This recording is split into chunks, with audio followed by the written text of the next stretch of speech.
Assalamualaikum warahmatullahi wabarakatuh. Kembali lagi bersama Ngode Ngobrol ke Desa yang kali ini telah masuk ke episode 14. Kali ini bersama saya Nur Fakih sebagai penelaah teknis kebijakan di bidang penataan desa di Dispemades Provinsi Jawa Tengah sebagai pemandu episode kali ini. Bersama saya telah hadir tidak lain tidak bukan Bapak Muh Eko Istianto. Beliau adalah analis hukum ahli muda pada bidang penataan desa di Dispemades Provinsi Jawa Tengah. Setahun setelah terbitnya perubahan kedua Undang-Undang 6 tahun 2014 tentang desa, di mana telah ditetapkan Undang-Undang 3 Undang-Undang 3 tahun 2024, tentunya desa banyak mengalami dinamika setelah peraturan baru ini ditetapkan. Pada episode kali ini kita akan membahas itu sedikit lebih detail mungkin ya, tentang dinamika yang terjadi bersama Bapak Eko. Bagaimana Pak? Sehat kabarnya hari ini? Alhamdulillah kabar baik Mas Fakih. Sibuk apa ini sekarang? Masih seperti biasa rutinitas kita sehari-hari, fasilitasi perda kabupaten dan peraturan bupati itu. Fasilitas itu kira-kira kalau dihitung-hitung itu per bulan bisa dapat berapa pasien? Rata-rata minimal 3 sampai 4 itu adalah Mas Fakih. Per minggu? Kabupaten per bulan. Oh, per bulan. Ya. Nggak mau rencana tambah 7 atau 8 kabupaten? Nantilah menyesuaikan. Setelah ini PP keluar nanti mungkin akan beruntun masuk semuanya. Ternyata itu ya cukup intens. Dibanding tahun lalu mungkin lebih banyak tahun 2024 kemarin. Intensitasnya cukup meningkat. Nah, tahun ini nanti juga di awal sudah mulai ada peningkatan walaupun belum cukup signifikan, tapi juga sudah ada beberapa kabupaten yang sudah menyampaikan ke kita, Mas. Ya. Baik, nyambung ke tadi topik bahasan kita, yaitu setahun setelah Undang-Undang 3 tahun 2024 ditetapkan. Tentunya dinamika terjadi di desa-desa di kabupaten se-Provinsi Jawa Tengah. Nah, sebenarnya yang pertama, implementasinya itu apa sih setelah peraturan terbaru ini ditetapkan? Makasih Mas Fakih. Jadi memang tidak terasa juga Undang-Undang nomor 3 tahun 2024 tentang perubahan kedua atas Undang-Undang nomor 6 tahun 2014 tentang desa itu sudah setahun lebih malahan. Jadi Undang-Undang 3 itu kan ditetapkan 25 April 2024. Betul. Dan ini sudah posisi hampir 1 tahun lebih, dan dinamikanya memang saat ini daerah baik kabupaten maupun kita yang di provinsi yang masih kita nantikan adalah peraturan pemerintahnya, Mas Wali. Betul. Peraturan pemerintah sebagai tindak lanjut dari Undang-Undang nomor 3 tahun 2024 sampai saat ini memang belum terbit. Jadi memang dulu waktu ditetapkannya Undang-Undang 3 itu prosesnya cukup cepat juga Undang-Undang 3 itu jadi, tapi pasca itu penyusunan PP-nya yang kita juga dulu di awal sebenarnya berharap PP itu juga segera keluar supaya bisa menjadi pedoman pelaksanaan bagi daerah di tingkat daerah untuk pelaksanaannya baik di provinsi, kabupaten maupun di tingkat desa.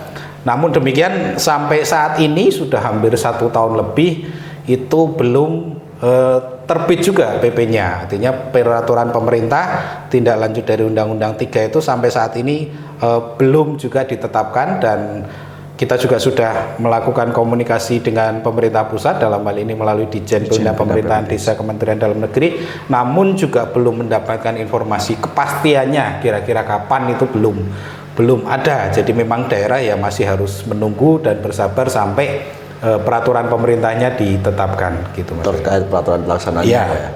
Itu biasanya itu ada kayak itu nggak sih, berapa lama atau dari pengalaman sebelumnya, bukan mungkin bisa dari peraturan pelaksana yang lain ya, setelah diterbitkan undang-undang yang terbaru itu PP-nya keluarnya berapa lama gitu ya. Kalau berkaca dari Undang-Undang 6 waktu itu, Undang-Undang 6 tahun 2014, PP-nya juga di tahun yang sama Mas Oke. 2014 PP 43 ya. 2014 juga. Lah kemarin memang harapannya kita juga bisa berharap Undang-Undang 3 2024 sampai mungkin akhir tahun kemarin lah harapannya bisa terbit, tapi ini sudah masuk di 2025 dan juga sudah 1 tahun lebih belum. Ya kita berharap lah supaya pemerintah pusat juga bisa sesegera mungkin menetapkan peraturan pemerintah supaya di daerah itu tidak menimbulkan dinamika yang kurang baik lah gitu. Anak-anak PP ini juga sangat-sangat ditunggu untuk pedoman pelaksanaannya, pendetailan pengaturan dari Undang-Undang 3 tahun 2024 ini, Mas Wage. Sambil menunggu PP, tentunya pemerintah daerah di Kabupaten seluruh Provinsi Jawa Tengah tentunya pasti akan ada kendala yang dihadapi. Nah, selama ini setelah setahun ditetapkan, kendalanya meliputi apa saja kira-kira? Iya, betul Mas Wage. Memang diakui atau tidak, selama hampir 1 tahun lebih ini, mengingat PP belum dikeluarkan, tentu ada dinamika, ada kendala dalam pelaksanaannya implementasi Undang-Undang 3. Setidaknya minimal ada 3 kendala atau permasalahan yang dihadapi oleh pemerintah daerah kabupaten terutama. Yang pertama terutama terkait saat ini 2025 hampir beberapa kabupaten sudah memasukkan rancangan perubahan Perda Kabupaten dalam Propem Perda Kabupaten tahun 2025 sudah dimasukkan di Propem Perda, tapi mengingat PP-nya belum keluar, ya belum bisa dibahas, belum ditindaklanjuti. Itu yang pertama. Yang kedua terkait dinamika pelaksanaan Pilkades. Sesuai amanat, sesuai kebijakan dari pemerintah pusat bahwa Pilkades baik serentak maupun antar waktu diminta untuk ditunda dulu sampai menunggu ditetapkannya peraturan pelaksanaan dari Undang-Undang 3 2024. Yang kedua, yang ketiga terkait dinamika pengisian perangkat desa. Perangkat desa. Walaupun tidak ada kebijakan dari pemerintah pusat untuk menunda pengisian perangkat, namun di beberapa daerah di Kabupaten Jawa Tengah juga memang sebagian ada yang melaksanakan, sebagian lagi masih ada yang mengambil kebijakan untuk menunda sampai ditetapkannya peraturan pelaksanaan dari Undang-Undang 3 tahun 2024. Minimal ada 3 itu kendala yang hampir terus tiap hari kita mendapatkan pertanyaan atau ini dari kabupaten, bagaimana sih menyikapi terutama terkait 3 hal ini gitu Mas Wage. Minimal itu karena sudah setahun lebih undang-undang ditetapkan tapi peraturan pemerintah juga belum ditetapkan. Itu mungkin Mas Wage. Baik, yang pertama mungkin tadi terkait penyusunan perda daerahnya.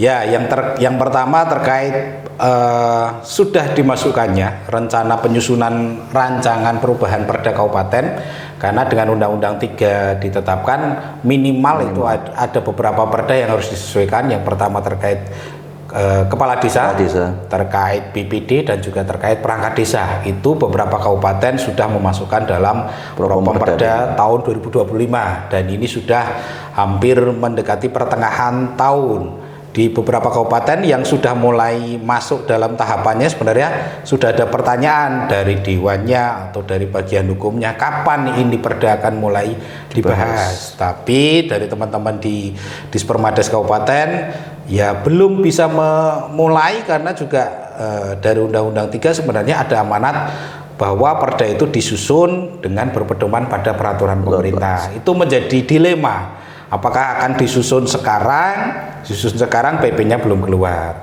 mau nunggu PP-nya juga belum tahu kapan akan ditetapkan. Tapi memang dalam hal misalnya nanti pemerintah daerah kabupaten tetap akan menyusun perda walaupun PP-nya belum keluar, pasti akan ada konsekuensi Mas. Nanti ketika PP ditetapkan, PP keluar, kemungkinan juga pasti akan ada substansi yang berubah lagi yang harus disesuaikan lagi. Itu konsekuensi, artinya diserahkan kepada daerah masing-masing. Tapi yang sepengetahuan kita di provinsi hampir lebih banyak yang menunggu untuk PP-nya dulu, atau mungkin ada beberapa kabupaten yang mengambil langkah sambil jalan. Artinya ini proses di awal, ada yang menyusun naskah akademiknya dulu, naskah akademik dengan melibatkan perguruan tinggi. Harapannya semoga di tengah proses pembahasan ini nanti PP-nya keluar, bisa beriringan, bisa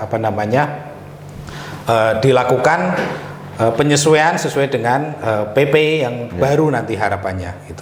Itu Mas Wage terkait penyusunan perda menindaklanjuti dari Undang-Undang 3 tahun 2024. Tadi saya menangkap sedikit poin, yaitu misalkan kalau sebuah daerah atau pemerintah daerah, kabupaten, ya pemerintah daerah dan pemerintah kabupaten itu menetapkan atau membahas program perdanya tanpa menunggu PP, itu terbit atau keluar, sah-sah saja atau tidak sebenarnya? Boleh sebenarnya, artinya misalnya harus disusun saat ini, kabupaten menyusun perda dengan substansi menyesuaikan dari yang perubahan yang ada dalam Undang-Undang 3 tahun 2024. Sementara hal-hal teknis nanti yang akan diatur di PP memang dimungkinkan untuk dibuat pengaturan bahwa nanti dilaksanakan sesuai dengan ketentuan peraturan perundang-undangan. Tapi memang ada potensi besar bahwa ketika nanti PP keluar, ada norma atau pengaturan dalam PP yang harus diatur dalam perda. Kita khawatir juga seperti itu, karena kita juga sama-sama belum tahu nanti PP-nya mengatur seperti apa. Kalau misalnya di PP itu ada norma pengaturan bahwa harus diatur di perda dan diakomodir di perda, berarti mau tidak mau nantinya perda yang sudah ditetapkan juga harus diubah lagi.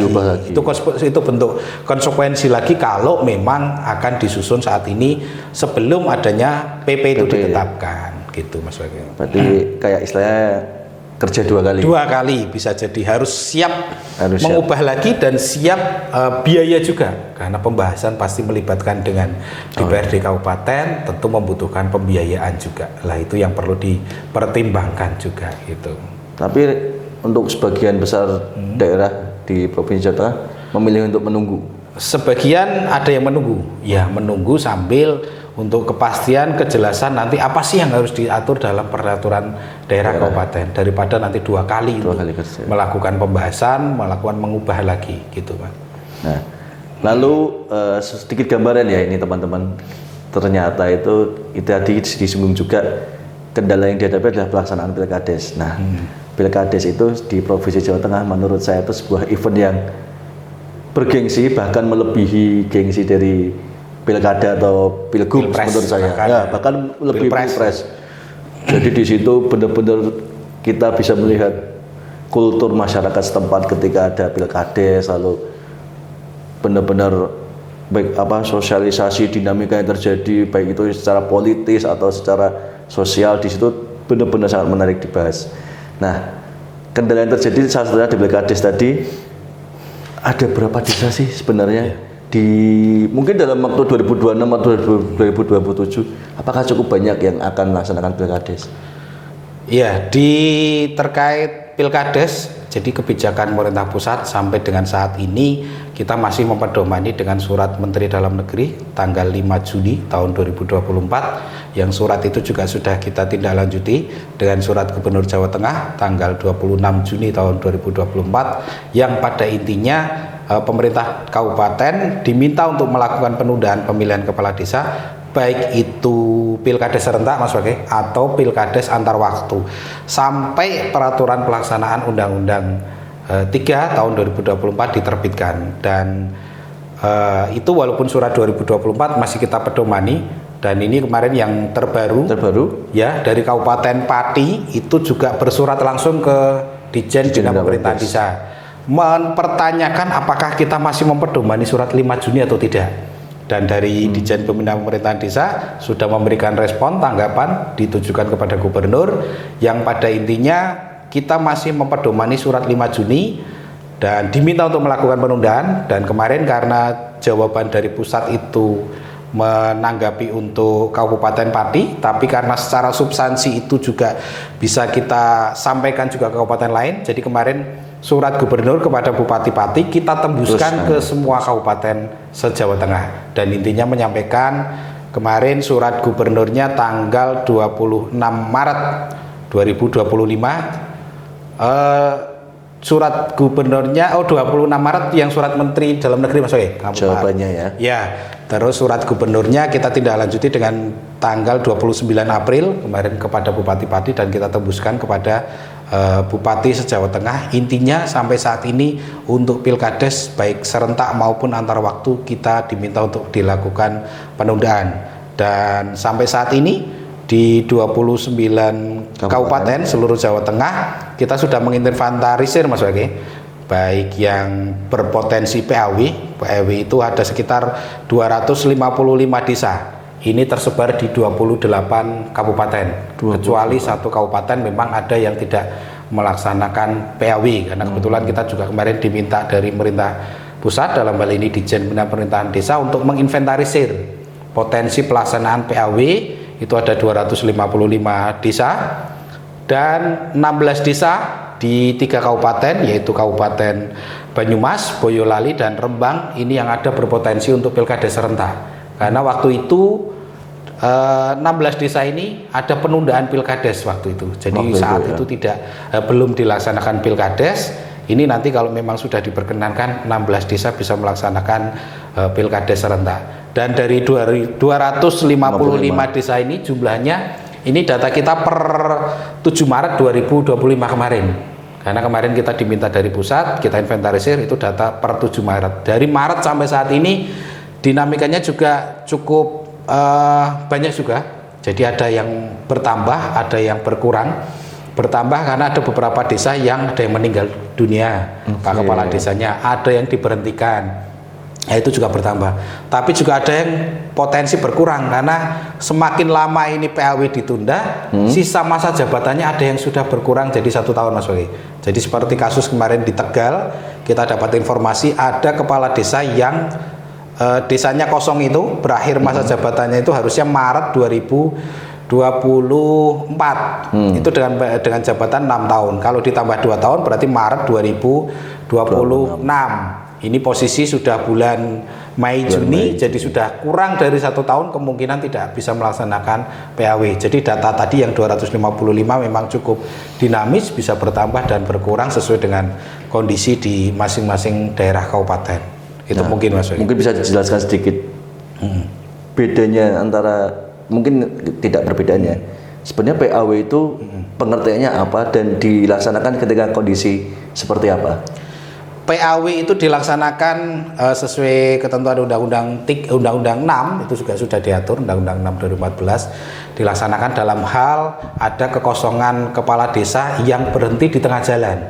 Jadi kepala desanya itu kosong, bisa jadi karena meninggal, bisa jadi karena mengundurkan diri. Karena kemarin kasus banyak maju menjadi calon anggota DPRD, tahun kemarin kan banyak mengundurkan diri, lah itu kan kosong. Dilihat sisa masa jabatannya. Kalau sisa masa jabatannya masih lebih dari 1 tahun, maka pengisiannya kepala desa tersebut dilakukan melalui mekanisme pilkades antar waktu. Kalau sisa masa jabatannya sudah kurang dari 1 tahun, maka diikutkan dalam pilkades serentak, pilkades reguler, nanti ikut dalam gelombang terdekat. Itu dalam hal kondisi normal sudah diperbolehkan melaksanakan pilkades. Idealnya seperti itu, tapi kondisi saat ini kebijakan dari pemerintah pusat, kita masih diminta untuk melakukan penundaan pilkades baik serentak maupun antar waktu.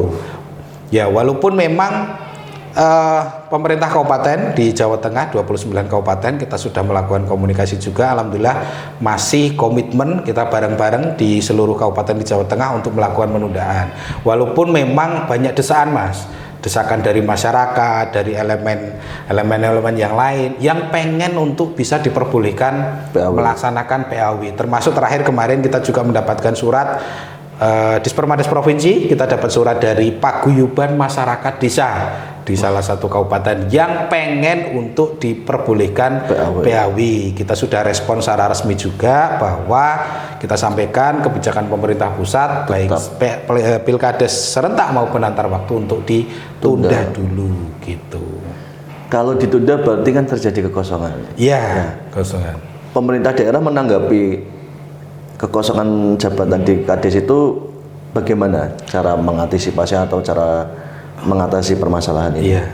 Sebenarnya ketika kepala desa kosong, ini yang harusnya dilakukan PAW, sambil menunggu PAW adalah diisi dari penjabat kepala desa yang diangkat dari PNS di lingkungan pemerintah daerah kabupaten. Jadi memang walaupun tidak ada kepala desanya, harus pemerintah daerah segera melakukan pengisian penjabat kepala desa dari unsur PNS di lingkungan pemerintah daerah kabupaten.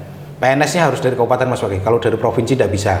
sesuai ketentuan di Undang-Undang 6 itu harus dari pemerintah daerah kabupaten, dari pusat pun tidak boleh. Kemarin sempat ada salah satu kabupaten yang ingin menjadikan PNS di lingkungan Kementerian Agama, itu juga tidak memungkinkan karena diregulasinya adalah pemerintah daerah, PNS di lingkungan pemerintah daerah kabupaten. Ketika dia diisi oleh penjabat kepala desa, sebenarnya itu kewenangan, hak dan kewajibannya sebenarnya sama seperti kepala desa definitif ketika posisi PJ. Cuma kendalanya kadang masyarakat kurang mantep kalau kepala desanya dijabat oleh PJ Kades, kok tidak jadi kepala desa definitif. Itu saja sih sebenarnya.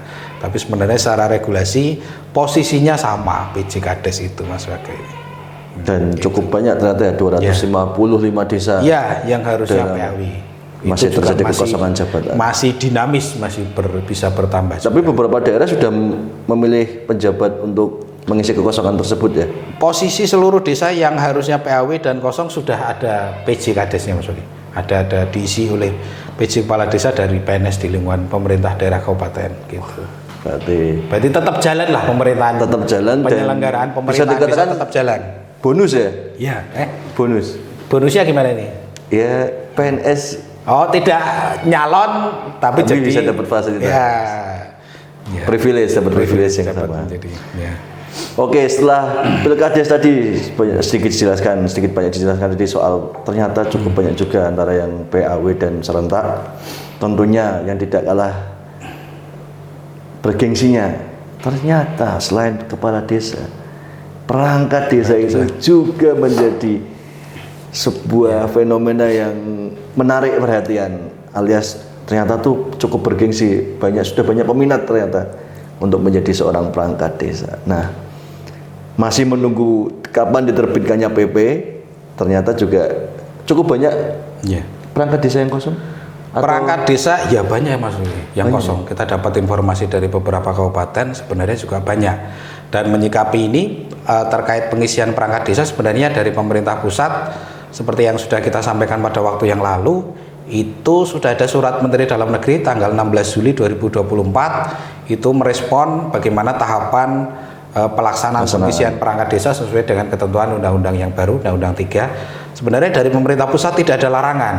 Daerah itu boleh melakukan pengisian, dan dari surat Menteri itu kita di provinsi juga sudah meneruskan kembali membuat surat gubernur tanggal 21 Agustus tahun 2024. Intinya sama dengan surat 16 Julinya dari Kementerian Dalam Negeri bahwa sebenarnya tidak ada larangan untuk melakukan pengisian perangkat desa. Memang terkait pengisian perangkat desa ini dinamikanya di masing-masing daerah berbeda-beda.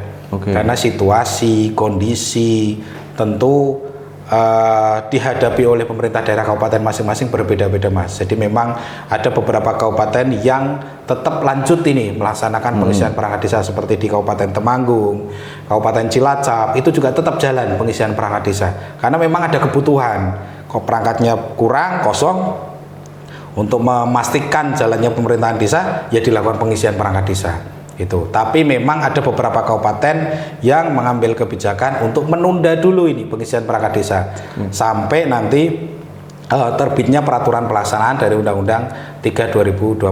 Tapi ini semuanya kita serahkan ke daerah, menjadi kewenangan daerah yang paham melihat situasi di daerahnya masing-masing, kabupaten masing-masing, apakah perlu untuk segera dilakukan pengisian atau tidak. Tapi kita juga memberikan pertimbangan bahwa ada seperti kemarin terakhir ada beberapa kabupaten yang menyampaikan ke kita di provinsi, ada satu desa itu perangkat desanya tinggal 2, Mas Wage, bayangkan. Hanya tinggal 2. Pak Kadesnya waktu itu mengundurkan diri, dijabat sebagai PJ Kades, Sekdesnya sempat mengundurkan diri, dan beberapa perangkat desanya yang lain juga kosong. Jadi ada satu desa itu tinggal 2 orang.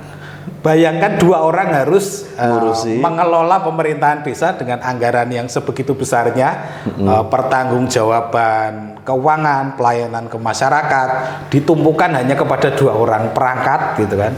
Lah itu kan kalau melihat dinamika seperti itu, pemerintah daerah monggo menjadi pertimbangan apakah akan dibuka atau diperbolehkan untuk melakukan pengisian perangkat desa atau atau sementara masih ditunda dulu. Dalam hal akan melakukan pengisian perangkat desa, ada norma baru sesuai Undang-Undang 3 bahwa setelah rekomendasi camat ada diusulkan kepada bupati untuk mendapatkan persetujuan. Hanya sebenarnya penambahan satu tahapan itu saja. Di undang-undang yang baru ya? Undang-undang 3 ya itu. Ya memang itu yang menjadi diskusi. Ada beberapa kabupaten yang dengan memperdomani Undang-Undang 3 kita berani. Ada yang ya kita nunggu peraturan pelaksanaannya dulu, karena ya dinamika, kembali lagi dinamika di masing-masing daerah, masing-masing kabupaten berbeda-beda.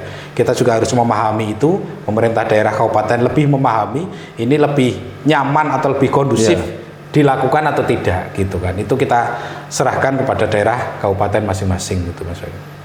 Berarti mungkin itu ya bukan lebih baik ya Kak, misalkan kalau memang terjadi banyak kekosongan ya mending segera dilakukan pengisian. Ya, tapi itu. Kembali lagi ya, kembali ke daerah tiap daerah berbeda-beda ya, kondisinya, situasinya sosialnya di sana ya, seperti apa berbeda-beda gitu. Baik, tadi kita sudah membahas soal Propemperda yang kendalanya mungkin bukan kendala ya, kayak tantangannya ketika harus menunggu PP itu ya balik lagi, ada yang 2 kali kerja misal kalau mau menetapkan. Terus Pilkades juga kita untuk ditunda dulu sesuai dengan surat edaran yang sudah ditindaklanjuti ke kabupaten. Lalu pengisian berangkat ternyata juga terjadi beberapa kendala, namun dikembalikan lagi ke tiap daerah untuk pelaksanaan pengisian berangkatnya lebih fleksibel sih menurut saya daripada yang Pilkades. Nah, kemarin saya mendengarkan satu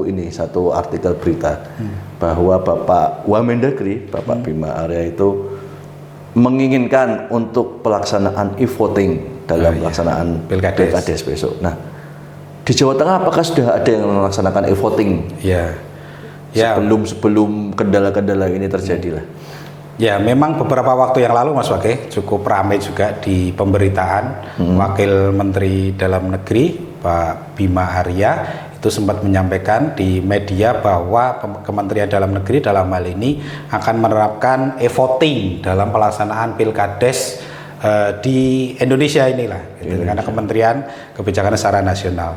Tapi terkait e-voting ini sebenarnya di Provinsi Jawa Tengah bukan hal yang baru. Karena saat ini setidaknya sudah ada 2 kabupaten di Provinsi Jawa Tengah yang sudah pernah melaksanakan Pilkades serentak itu menggunakan e-voting. Jadi sudah ada, yang pertama itu di Kabupaten Boyolali itu sudah dilaksanakan tahun 2013 Mas Oli. Dari 2013. Bahkan sebelum Undang-Undang 6 2014 itu ditetapkan, Boyolali sudah pernah melakukan Pilkades dengan e-voting. Itu di 7 desa waktu itu di 2013, itu juga termasuk menjadi kabupaten yang pertama waktu itu di Indonesia. Waktu itu berbarengan 2013 itu ada selain Boyolali juga ada Kabupaten Musirawas, Kabupaten Jembrana di Bali. Itu yang juga sudah melaksanakan e-voting. Itu beberapa kabupaten yang semacam menjadi pionir kabupaten yang sudah melakukan e-voting. Itu di 2013 Boyolali, dan di periode-periode atau gelombang selanjutnya beberapa kali juga Boyolali sudah melaksanakan dengan e-voting juga. Dan ini terakhir ini nanti juga kalau memang tahun ini sudah diperkenankan untuk pelaksanaan Pilkades, Boyolali juga merencanakan untuk e-voting juga, melakukan e-voting. Lah, yang pertama Boyolali di Jawa Tengah. Yang kedua juga ada Kabupaten Pemalang. Pemalang itu di tahun 2018 itu di 172 desa itu juga sudah dilakukan dengan e-voting. Itu e-voting Pemalang, dan sebenarnya kemarin di 2022 ada satu kabupaten lagi sih di Jawa Tengah sudah merencanakan, sebenarnya Kabupaten Magelang itu sudah merencanakan akan melakukan Pilkades e-voting, tapi belum seluruhnya. Rencana satu sebagai pilot project, tapi karena satu dan lain hal kesiapan kendala teknis akhirnya belum jadi. Walaupun sebenarnya persiapan itu sudah cukup matang, artinya ini mungkin menjadi pionir atau menjadi bahan ketika nanti memang dari Kementerian Pusat akan menerapkan bahwa mendorong pemerintah daerah untuk melakukan e-voting. Magelang juga sudah siap, ini sebenarnya sudah punya keinginan untuk melakukan e-voting. Artinya e-voting ini yang menjadi perhatian sebenarnya adalah kita kembalikan kepada daerah masing-masing karena nanti ini berbicara terkait pembiayaan Mas Wage. Karena pengadaan PC-nya nanti juga harus yang touchscreen karena nanti harus untuk dipilih harus touchscreen sekarang langsung, termasuk untuk peralatan-peralatan lainnya itu juga membutuhkan pembiayaan yang tentunya tidak sedikit, menjadi pertimbangan juga ketika mungkin desanya banyak yang harus melakukan serentak. Ya, itu menjadi pertimbangan dan memang saat ini di regulasi yang desa Permendagri yang mengatur Pilkades belum secara tegas atau secara spesifik mengatur terkait e-voting. Diperbolehkan memang gitu, tapi memang secara norma pengaturan belum ada rambu-rambu yang khusus e-voting untuk di tingkat Pilkades. Kalau di tingkat pemilihan legislatif sebenarnya sudah ada ruang untuk itu, pengaturan itu. Sementara untuk yang Pilkades belum ada. Lah ke depan memang informasi yang kita dapat, Kementerian Dalam Negeri akan berupaya memasukkan norma pengaturan itu ada supaya e-voting lebih punya landasan hukum yang lebih kuat untuk dalam pelaksanaan Pilkades. Mungkin kemarin yang disampaikan Pak Wakil Menteri Dalam Negeri menjadi informasi awal bahwa daerah juga ke depan harus siap ini, karena mau tidak mau ke depan dalam hal apapun kita harus memanfaatkan teknologi, termasuk ini pelaksanaan Pilkades didorong untuk bisa dilakukan melalui e-voting, karena salah satu keunggulan e-voting cepat penghitungannya Mas Wage. Jadi berapapun pemilihnya kita tinggal klik sekali hasilnya sudah keluar. Hanya beberapa menit saja sudah langsung ketahuan hasilnya. Berbeda dengan ketika kondisi Pilkades manual, kita harus ngitung satu-satu sampai ribuan, bahkan mungkin ada yang DPT-nya ribuan, itu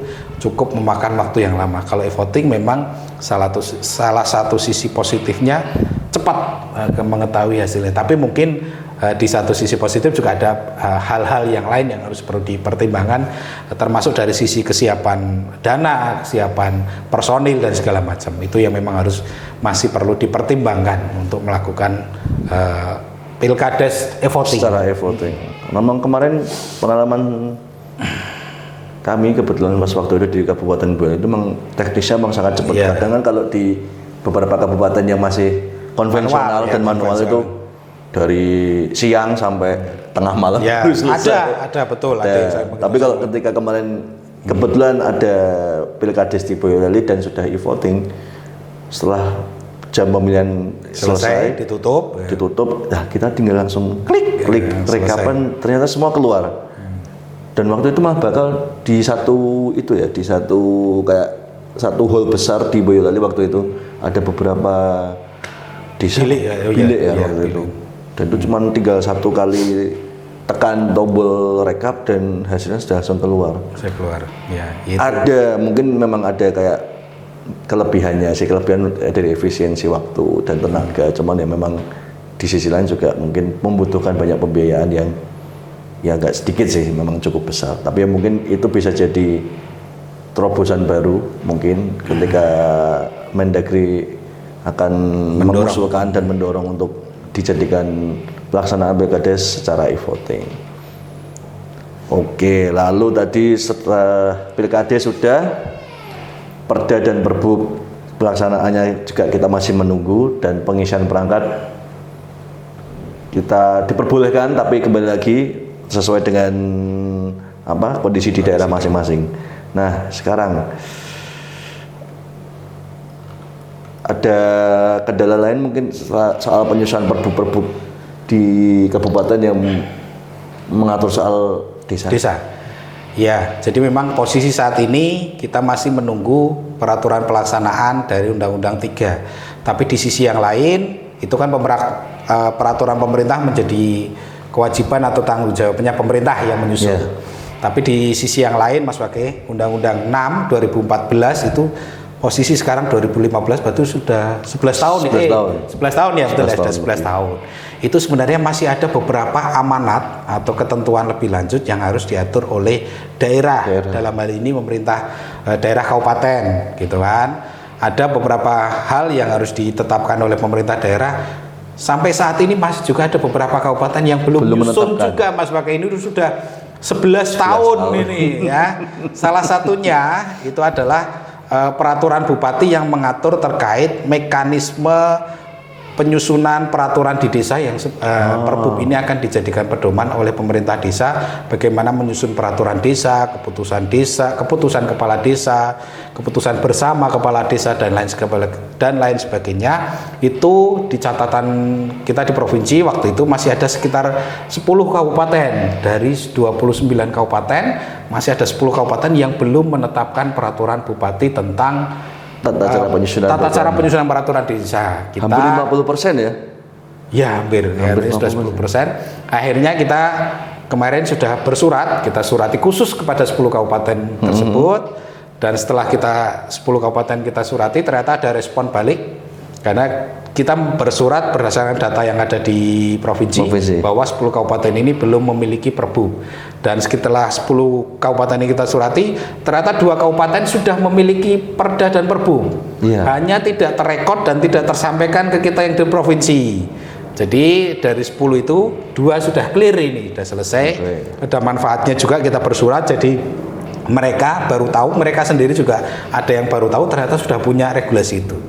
PR kita masih ada 8 kabupaten. 8 kabupaten kemarin yang paling merespon cepat Kabupaten Sragen sudah segera menindaklanjuti surat dari Sekda Provinsi, sudah disusun peraturan bupatinya, draftnya, dan ini posisi saat ini sudah disampaikan ke provinsi. Ini sedang proses fasilitasi di provinsi dan sudah kita tuangkan dalam konsep hasil fasilitasinya. 1 kabupaten, jadi PR kita masih ada sekitar 7 kabupaten yang belum menyusun peraturan bupati tentang tata cara penyusunan peraturan di desa. Ini sudah 11 tahun Mas pakai PR kita kan masuk 11 tahun belum disusun juga gitu. Nah itu kita dorong kabupaten yang belum untuk segera menyusun peraturan bupati tentang tata cara penyusunan peraturan di desa, karena tahun ini kita fokus peraturan di desa. Tahun kemarin sudah kita selesaikan Perda tentang penetapan desa. Jadi sampai 10 tahun kemarin 2014 baru kita clear. Di 2024. Kemarin waktu itu masih ada sekitar 6 kabupaten yang belum. 6 kabupaten juga kita surati, kita percepat, kita dorong untuk segera menyusun Perda tentang penetapan desa.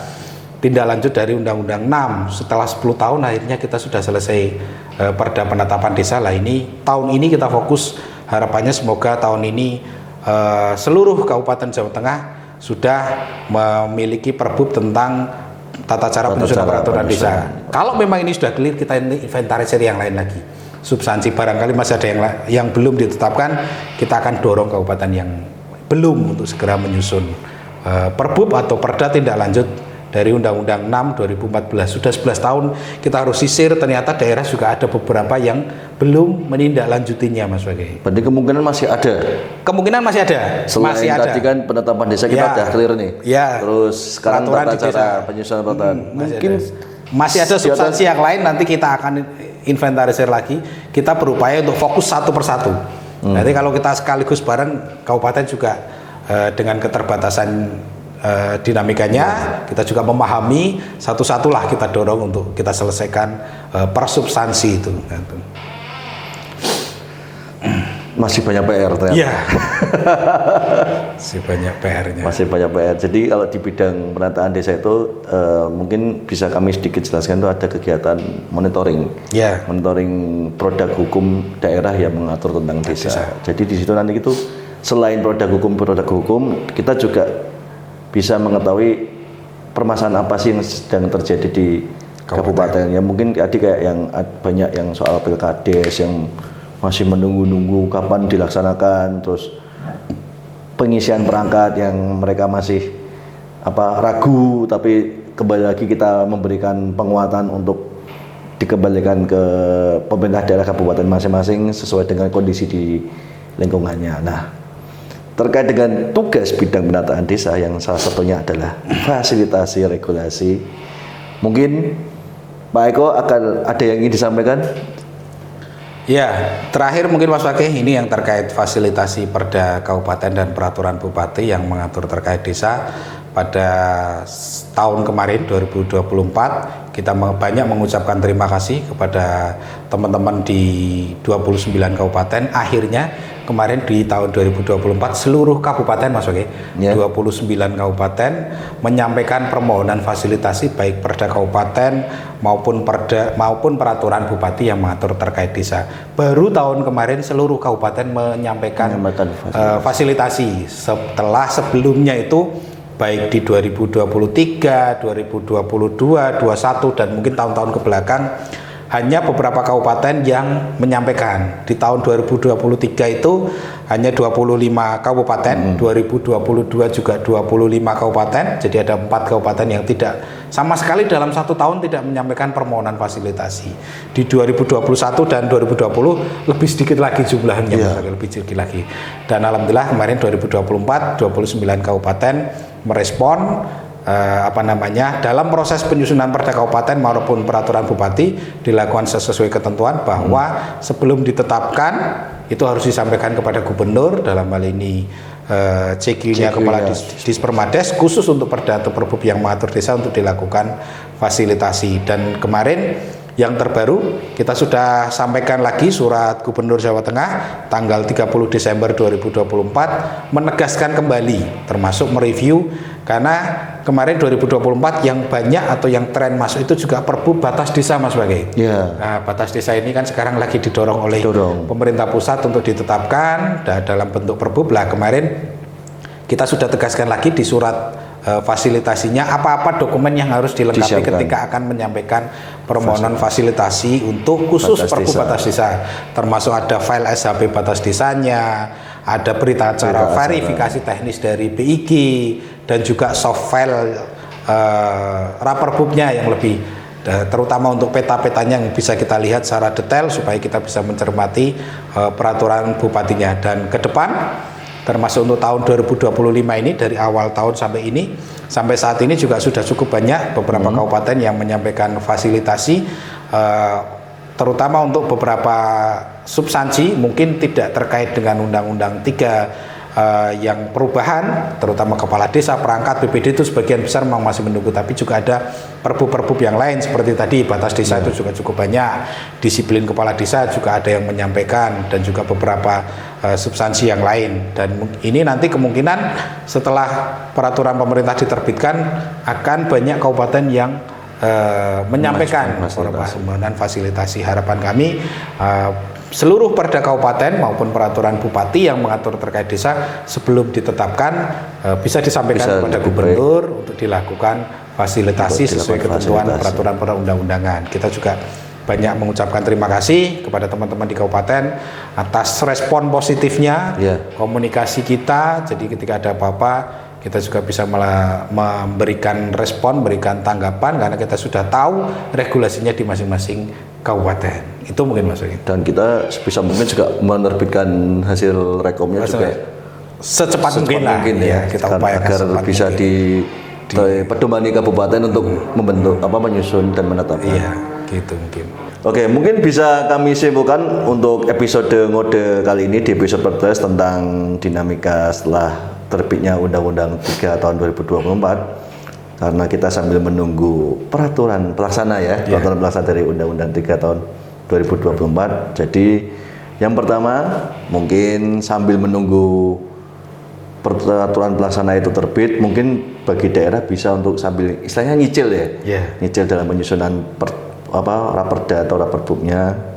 Lalu kemudian yang kedua, ini kembali lagi ditegaskan dan sudah kami tindak lanjut lewat surat edaran yang telah kami sampaikan ke Bupati, yaitu bahwa pelaksanaan Pilkades baik itu serentak maupun PAW antar waktu untuk ditunda sampai terbitnya peraturan pelaksana tadi. Lalu yang ketiga, untuk pengisian perangkat kembali dikembalikan ke pemerintah kabupaten agar untuk menyesuaikan dengan kondisi daerah masing-masing apakah memungkinkan untuk melakukan pengisian perangkat atau tidak. Lalu yang terakhir adalah tetap kita tegaskan kembali atau kita sampaikan bahwa bagi pemerintah daerah dan kabupaten yang ingin atau yang bakal menetapkan raperda atau raperbub yang mengatur pemerintah desa akan lebih baik jika disampaikan ke pemerintah provinsi baik di dalam hal ini lewat kita ya, Dispemades Provinsi Jawa Tengah, dan bidang penataan desa kebetulan yang mengampu tugas untuk melaksanakan fasilitasi Perda dan Perbup yang mengatur soal pemerintah desa. Begitu. Baik, Pak Eko, terima kasih. Sama-sama Mas Wake. Untuk episode kali ini, mungkin bagi teman-teman jangan lupa untuk like dan subscribe. Kalau komen itu nanti aja di kanal YouTube Dispemades Provinsi Jawa Tengah. Dan terima kasih kepada produser yang sudah memfasilitasi kami untuk episode 14 ini, dan sampai jumpa di episode podcast Ngode berikutnya. Assalamualaikum warahmatullahi wabarakatuh.